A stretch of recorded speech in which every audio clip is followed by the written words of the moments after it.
बहुत समय पहले उत्तर भारत की हिमालय की गोद में एक छोटे से राज्य कुलपुर पर राजा अमरेंद्र देव शासन करते थे। उनका राज्य सुखी और समृद्ध था, किंतु एक रहस्य था जो पीढ़ियों से इस वंश का पीछा कर रहा था। कुलपुर का राजवंश तभी बचेगा जब माँ अपने पुत्र से विवाह करेगी। ये श्राप सदियों पहले एक तपस्वी ने दिया था। लोग इसे कहानी मानते थे, लेकिन महल की रानियां और वृद्ध जन इसके पीछे की सच्चाई जानते थे। कहानी शुरू होती है 500 साल पहले। कुलपुर के राजा ने एक तपस्वी की तपस्या भंग कर दी। तपस्वी क्रोधित हुआ और बोला, तेरे वंश में विवाह और प्रेम अपवित्र होंगे। जिस दिन तेरी वंशावली समाप्ति की कगार पर होगी, उसी दिन एक माँ को अपने पुत्र से विवाह करना पड़ेगा, तभी वंश बचेगा, अन्यथा कुलपुर सदा के लिए नष्ट हो जाएगा। तब से हर पीढ़ी इस भय में जीती रही। राजा अमरेंद्र देव की मृत्यु के बाद रानी देवयानी अपने छोटे पुत्र आदित्य के साथ अकेली रह गईं। आदित्य अभी 10 वर्ष का ही था। रानी ने बड़ी मुश्किल से राज्य संभाला। लोग उन्हें प्यार से माँ रानी कहते थे। साल बीतते गए। आदित्य बड़ा होकर वीर, न्यायप्रिय और सुयोग्य राजकुमार बन गया। किंतु जब वह 20 वर्ष का हुआ, तभी अजीब घटनाएं होने लगी। महल की दीवारों पर रक्त की धार बहने लगी। हर रात कोई अदृश्य स्वर गूंजता, श्राप का समय आ गया है। राज्य में अकाल और बीमारियां फैलने लगी। विद्वान और पंडितों ने ग्रंथों में खोज की। सभी ने एक ही उत्तर दिया, राजवंश को बचाने के लिए माँ और पुत्र का विवाह अनिवार्य है। रानी देवयानी टूट गईं। मैं अपने ही बेटे से विवाह कैसे कर सकती हूँ? ये तो अधर्म है। लेकिन दूसरी ओर राज्य का भविष्य था। लाखों प्रजा की जान दांव पर थी। रानी रात रात भर रोने लगी।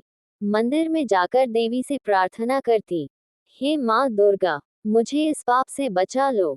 कोई दूसरा मार्ग दिखाओ मुझे। राज्य की जनता अब भूखमरी और मृत्यु के डर से घिर गई थी।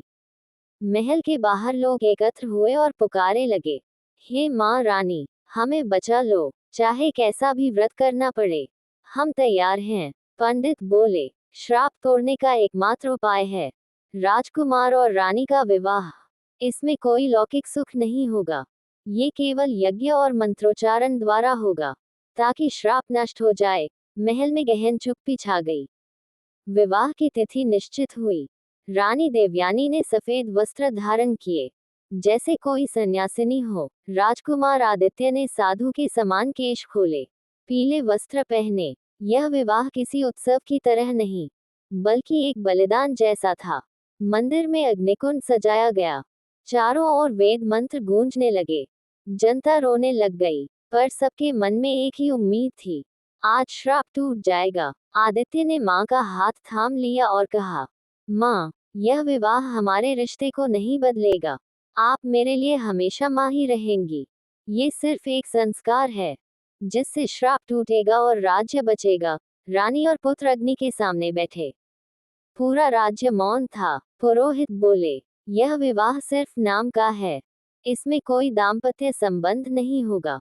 ये केवल संस्कार है, जिससे कुलपुर वंश की रक्षा होगी। रानी देवयानी ने कांपते हाथों से वरमाला उठाई। आदित्य ने माँ का हाथ थाम लिया और बोला, माँ, ये हमारी प्रजा के लिए है।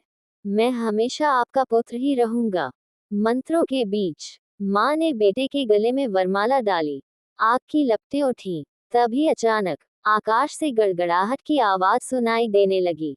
काले बादल छंट गए। राज्य में बरसात होने लगी। बीमार लोग स्वस्थ होने लगे। लोगों में खुशी छा गई।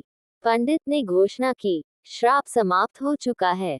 अब कुलपुर राज्य सदा सुरक्षित रहेगा। रानी और पुत्र ने एक दूसरे को देखा। यह विवाह बंधन नहीं, बलिदान था। आदित्य ने आगे चलकर एक दूर देश की राजकुमारी से विवाह किया। वह महान राजा बना। रानी देवयानी ने अपना शेष जीवन भक्ति और सेवा में बिताया। लोग आज भी उन्हें याद करते हैं। वह माँ जिसने अपने पुत्र से विवाह कर पूरे राज्य को मृत्यु से बचा लिया। ये कहानी हमें सिखाती है कि कभी कभी हालात इंसान को असंभव से फैसले लेने पर मजबूर कर देते हैं।